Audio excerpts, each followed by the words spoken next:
Hey, everybody. Once again, we are here at Greater Pentecostal Church of God, Fire Talk with Bishop. And Bishop. And Bishop.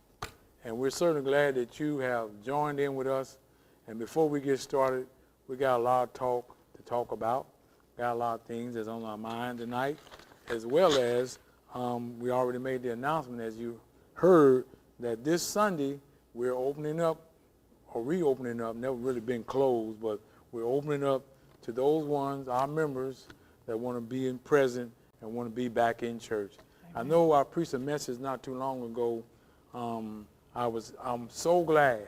I was dealing with David, how David felt so glad that he received an invitation to come into the house of the Lord.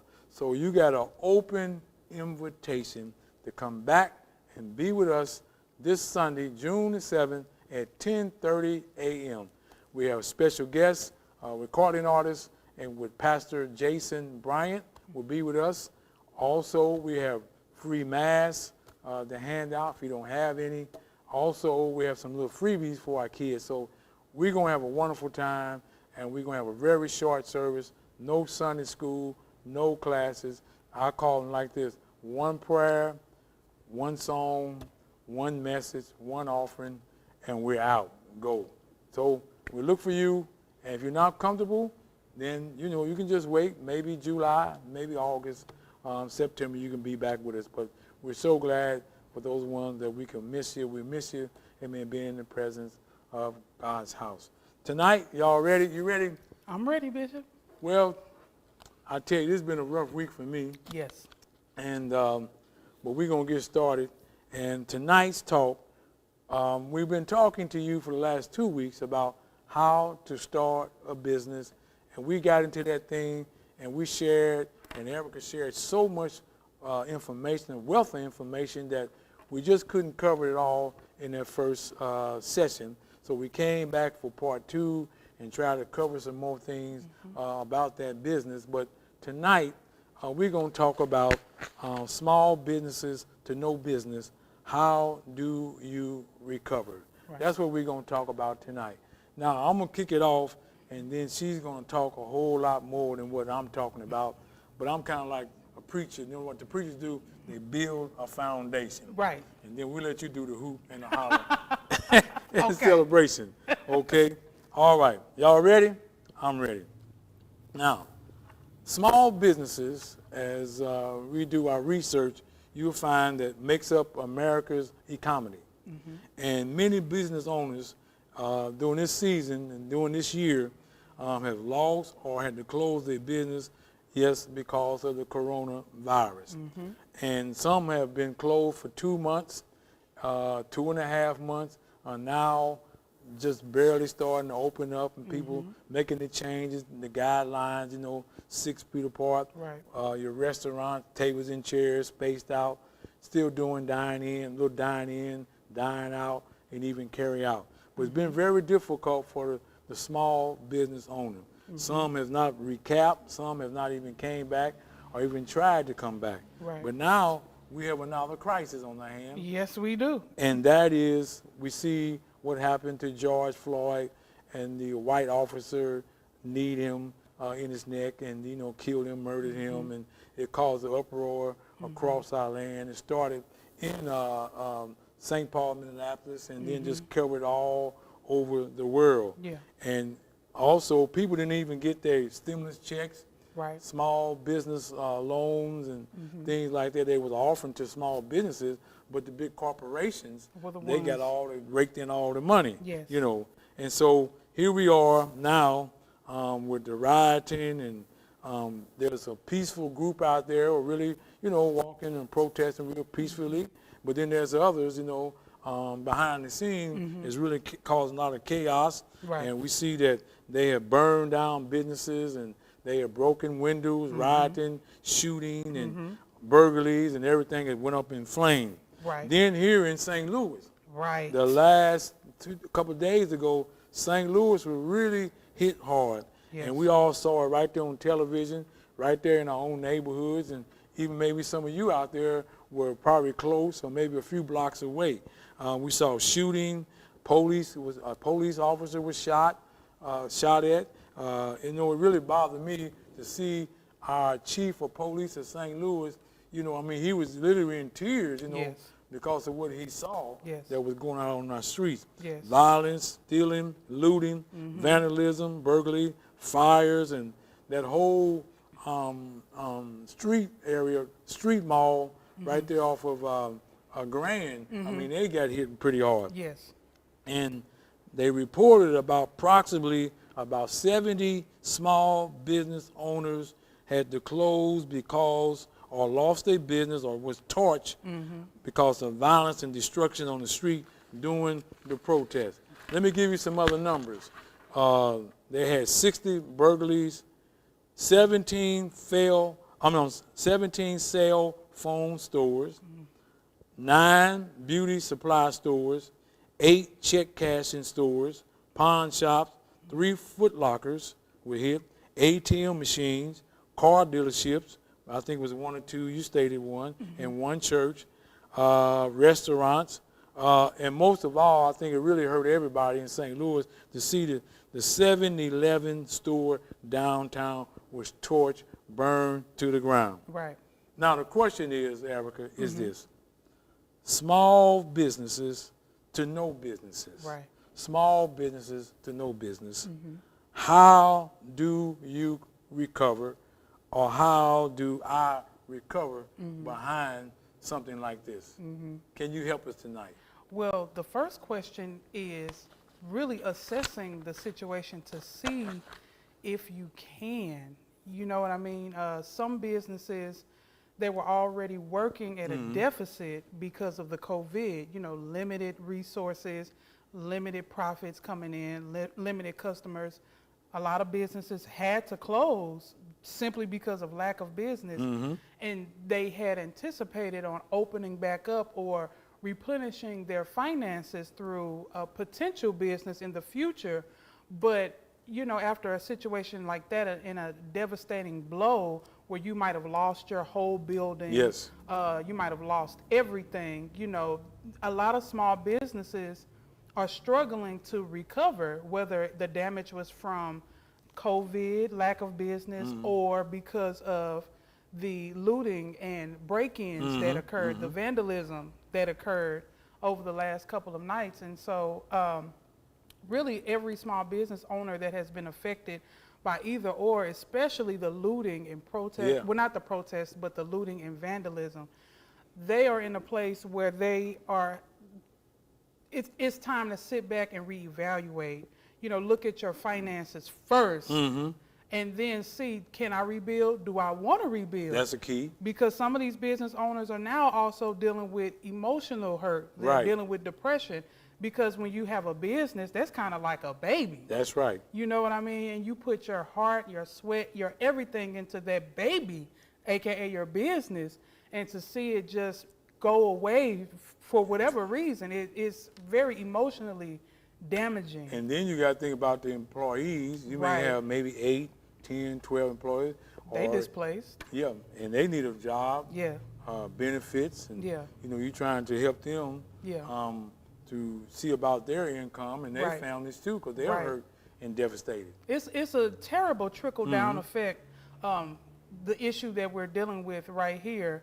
And I kind of just wanted to, this is the main point that I just wanted to interject. Right ahead.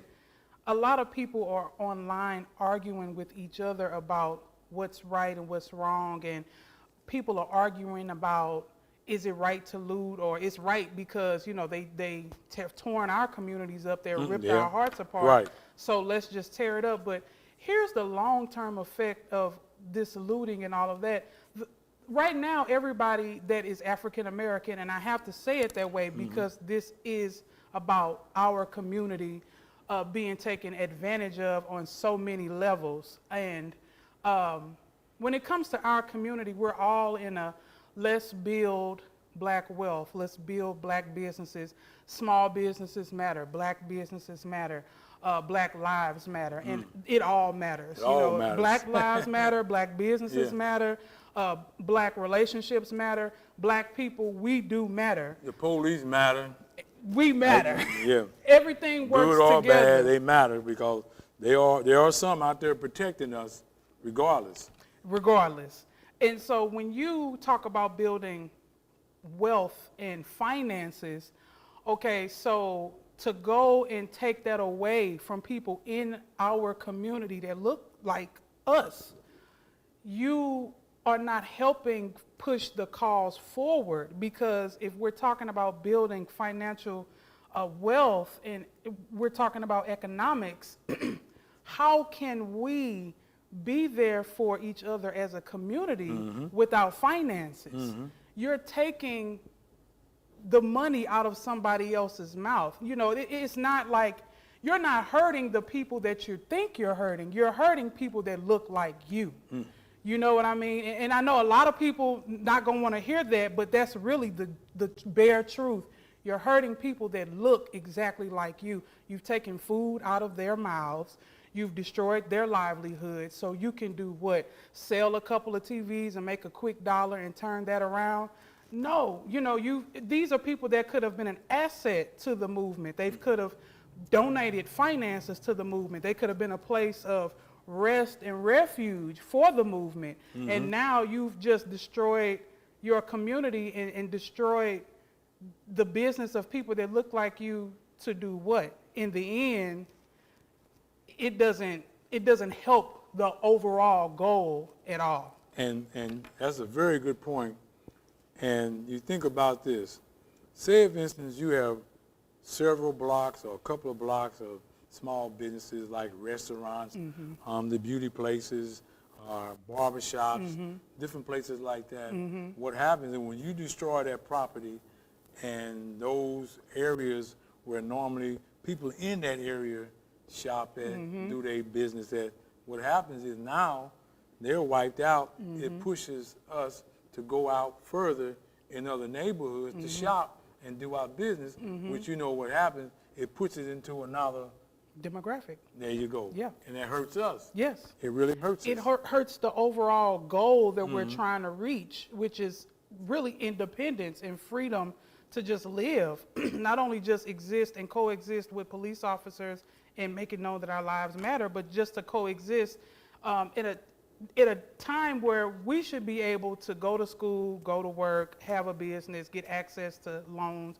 At this point in 2020, we should be further along than we are as a people. Not that the systematic infrastructure hasn't had an effect on us, because it has, but we're not helping get to that point by also adding to the destruction of our own businesses and our own potential wealth and our own future either.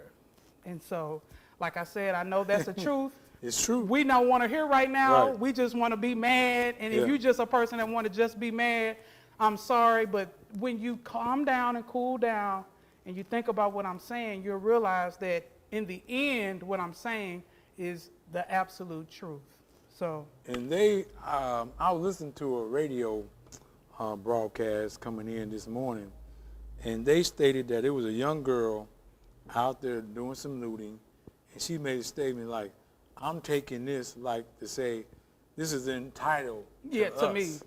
Or me. And you want to like, where did that come from? Where did you get that at? That it's entitled. You know, I mean, everything I've done in life, I had to work for it. Right. Yeah. Work for it. First car when I was in high school. I had to work, get a little job, and to go out and take something that somebody else worked for and say, you entitled for it? I don't understand that. I get the concept. Yeah. I do. And what she was saying was, my ancestors built this country. You know what I mean? So the spoils of war belong to me, because you built this country, you built your wealth off of their backs, blood, sweat, and tears. So because they're no longer here, and you know, I'm their heir, or I come from this bloodline, I come from this people that have been oppressed, everything that is gold belongs to us. I see. Because we already paid for it in labor. And I get what you're saying. I see. I literally got up myself and acquired my own stability and wealth. But she's speaking from a generational perspective. I see. It belongs to us. This country, a lot of people feel, belonged to us because we did build a lot of the wealth that exists today. We certainly did, and a lot of the inventions that you see out here today, some of them we never got credit for. No. And you'd be surprised, because I have a book, it lists all the different inventions that we see, lights, stoplights, and I mean we can go on and on. It was invented by a African American man. Yes. You know, Or study, woman. do your history. Yeah, yes, sir. Yeah, but it's a sad situation because we've taken a loss on multiple sides, you know, and for the business owners that are going through this, you know, my heart and my prayers are with you all, because I know how I felt when we voluntarily decided, well, we're going to retire and we're going to close Courier, and that was a decision we made. Yeah. So to have it stripped from you, you know, I was sad about that decision for a year. So I can only imagine if we had still been over in Northland and our windows got busted out, or we couldn't take care of patients due to COVID and, you know, all of that, you know. So my heart is out to them because I know what it is to lose, quote unquote, a business, you know what I mean, in a sense. And you just really have to figure out how to keep going, you know, this is where you grab your creative hat and put it on and decide, well, how can I continue? What can I do? And some people at a certain age, they might not feel like they can, because it's like, I'm old, I've had my business for 50 years, I don't feel like it, you know, y'all can do what y'all want to do. I was listening on the news, I can't think of her name. I think she runs like Nehemiah's House or something. I can't remember the name of her business, but it was in Ferguson. And she was just talking about how she was attacked, or her business got attacked in Ferguson the first time. And now for it to, you know, be vandalized again, you know, she was really like, I'm at a standstill because I don't even know if I want to continue. Was it a restaurant? I think that she has a nonprofit, or she does some work in the community. I see. Where she's helping young people and, you know, helping the community and being an asset. And so now the people in that community that were depending on that woman's help, they don't have her anymore. The community lost and she lost. Oh, yeah. So, you know, we have to think about things, you know, on a platform like that. You know, who's losing in the end? Right. You might have won today, but tomorrow, what can you say about what you're doing? You know, and so that's really how I feel about it. It's a sad state I understand, Erica, too, about the pain of going out of business or going to a certain level, a certain time, to say it's time we ran our course, and it's time to either do something else, you know, that may be in the plan, or it's just time to just close up and just move on. I know the pain, really, because our church, we operate a daycare, Little Saints school, for about 14 years. Yes. And it got to a place where, you know, we were just operating in the red. And the church was one thing, and the daycare is a business as well as a ministry. But, you know, the church had to bail the daycare out many times, you know, that last year or two. And so I had to come to a place, either I had to cut my losses or do I keep moving on and look for God to do things. And I had to think about business. Right. Okay, this is a church. Right. Now, when you operate a business, you're looking at gains and losses and profits, things like that. So I looked at it like this. I said, look, you know, we're not making anything now. I mean, I think we would have had 18 employees at one time. I mean, full-time, bus drivers and van drivers and picking up, and I mean, the whole 9 yards. And I enjoy it. I miss the kids. Yes. I miss the graduations. I miss the summer camp. Summer camp, the teachers. And, I mean, it was just a joy. And it was a ministry. It was. I see people on the street now, sometimes they say, oh, are you Pastor Coleman? I say, yeah. She said, oh, my little girl or my son went to your daycare.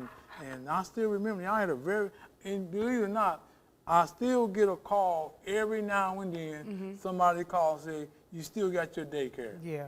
But I had come to a point, and I had to tell all the employees from the daycare director on down that we're going to have to close. This is going to be our last year. And I literally was in tears. Yeah. Because, you know, I had my sister-in-law worked. Yeah. My wife was a part of it. My daughter, she was a part of it. Even some of the members Yes. had jobs here, and it really Yes. bothered me because I was providing a job for them, but we had to bring it to a close. Yeah. But I can say that all the ones that worked here, they went on, they was able to have a job. Yeah. And, you know, God and opened the still, door. right. So that I know the pain. So how would you feel if, let's say, hypothetically, Little Saints was still open and you had to close because that part of the church got vandalized? How do you think that would affect you today in 2020? It still be a big pain. Yeah. You know, I would say that in the church aspect and even small businesses, that you can recover. Yes. You know, the reason I say that because one thing I would say when you have a business, you got to have some insurance. You got to look at accesses and liabilities and different things like that. So it may take a little time. It may take, and I guess the point of view is that how much damage was it? You're right. You know, Right. it may take a year. It may take 6 months. You know, and I think, and then the transition would be hard because while you're trying to put the pieces back together, where do I operate until we get back in the building? Exactly. That's something else you got to think about. Exactly. You know, so with God's help, Yeah. God, and let me say this too, in the plan, the recovery plan, God has got to be a part of the plan. Yes. Because He will give you help you with the decision making and say whether I go back and try to rebuild, or do I go do something else. But God will help you make that decision. You know, so that's what I would say. You know, but it'd be very painful. And I think about that now. I said, what happened? You know, if the looting was down here on West Florissant, Right. and they breaking windows or Right. want to torch the church, I wonder what would I feel. I know I feel. I probably literally come down to the church and I probably just lay out there on the grass and start crying. Yeah. All the work and time And years. that you put into it. But then I have to reflect back. It's still spiritual. Yeah. This is the building, but we are the church. Exactly. A lot of people are saying that we keep freezing up and they can't hear us. I did go on and put the link for the YouTube Okay. stream down in the comments, so Okay. I'm not sure if anybody has seen that or, okay, yeah. It says YouTube is working fine. Okay. Lee Love, yes, we cannot hear y'all. You are freezing up. Okay, Sister Love, if you have YouTube, go on over there. I posted the link. So hopefully that was at the beginning of the program and they can hear us And now. we'll try to do better. Yeah. With these microphones. This for the last couple of months, sometimes we have problems and technical problems. I think I had one this past Tuesday for Bible class, but we're still working the bugs out. So, but Just here, bear with you us, know, y'all. yeah. So Sunday it'd be person to person. Yeah. So, but we still be streaming live. Yes. Yeah. Well, we got a few minutes left, and we're gonna wrap it up, and I'm going to give a few more announcements, and then we'll be looking to be with everybody on this Sunday. All right. morning at 10:30. All right. Well, as we wrap it up, what good words could you leave us tonight, or final remarks about recovery? Know that you can. Know that it's possible. Just sit down and think about how you can recover and ask God to give you a plan, to give you a strategy, to give you the creativity to come up with a plan. I saw a pastor write on Facebook a couple days ago, Lord, give me a creative strategy. You know what I mean? And that's how you have to pray.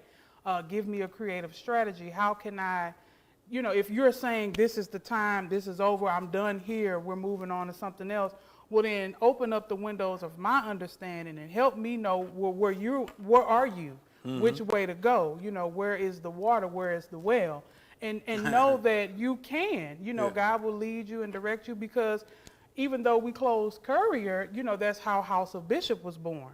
You know what I mean? And so that's how we're still, even though it's not my entire family, it's just me, I'm still carrying all of the information and all of the knowledge and mantles and wealth that was over here at Courier with me. And so as far as I'm concerned, Courier Healthcare Systems is still alive because it's in me. And so know that just because your name changes, your services change, or anything that you're doing has to change, know that it's still in you. You still can rebuild. You can still keep going. With the Lord's help, all things are possible. And it may be just time for you to do something different. Maybe time to retire and go be on vacation. Yeah. I noticed that some of the companies out here that were doing things for us in the brewery, all of a sudden they shifted, and now they're making hand sanitizers and alcohol products and stuff like that. They're making masks, now. So sometimes, it's time to make a change. Yeah. And maybe you was thinking about it, but now is the time to do that. Yeah. Now, you look at the church, we've been having person-to-person or face-to-face fellowship, but all of a sudden, the fan hit with the corona, and we had to shift this, how we got Fire Talk to develop out of that. Right. Streaming on Sunday morning came out of that. And so there may be time to rebirth some new things and new ideas, for the future and for the time that we're living in. Right. I just feel at this time to pray for those people that have lost businesses or maybe entertaining to do something different, and you're going through this struggle and this transition, and we're going to believe God with you that He's going to help you, go from ashes back to the riches. And I believe that He can. He will help you, whatever your plan may be. Just seek the Lord. I'm praying with you right now. Father, in the name of Jesus, you see our country, our cities, even our world, Lord, is going through right now. We see so many people upset and violent, and so many people are protesting very peacefully. And we pray for people that have lost their businesses, and they lost employees, and lost many things and accesses that they have, Lord, to make it in life. I pray for them right now, that they will make right decisions, that you will help them, Lord, to make the right things to do, open up doors and open new doors, opportunity. This is our prayer right now in Jesus' name. Well, that's another Fire Talk. All right. And we'll be coming back every Friday at 5:30 for Fire Talk. Before we stop this talk, I want to say this Sunday, June the 7th at 10:30 a.m., we will reopen our doors to face-to-face or person-to-person fellowship. I can't wait to see you in the place, in this space, and your face in this place. I'm trying to rap, a little bit. Bars. And so we're going to have special guest recording artist, Pastor Jason Bryant will be with us on Sunday. We're going to have face masks to give out to those ones that don't have any. Also, we have some little freebie for the kids. But unfortunately, no Sunday school, no classes, just one service, one prayer, one song, one sermon, one offering, less than 90 minutes, and we're out. I know it's going to, Pentecost Sunday was last Sunday. Yes, it was. But it's probably going to be a Pentecost Sunday this Sunday. It's going to be just to Pentecost be for back the rest of the year. in the house of the Lord. Amen. And I can't wait, because I'm a little tired of preaching to cameras and 10 people. Right. I just want to have some church. Yeah. I want to have some church. Yeah. All right. So continue to pray for us. Bishop and Bishop, we love you guys, and we miss you guys, and we hope to see you real, real soon. And again, this is Fire Talk, Bishop and Bishop. God bless you, and we love you until we see you again. Be blessed.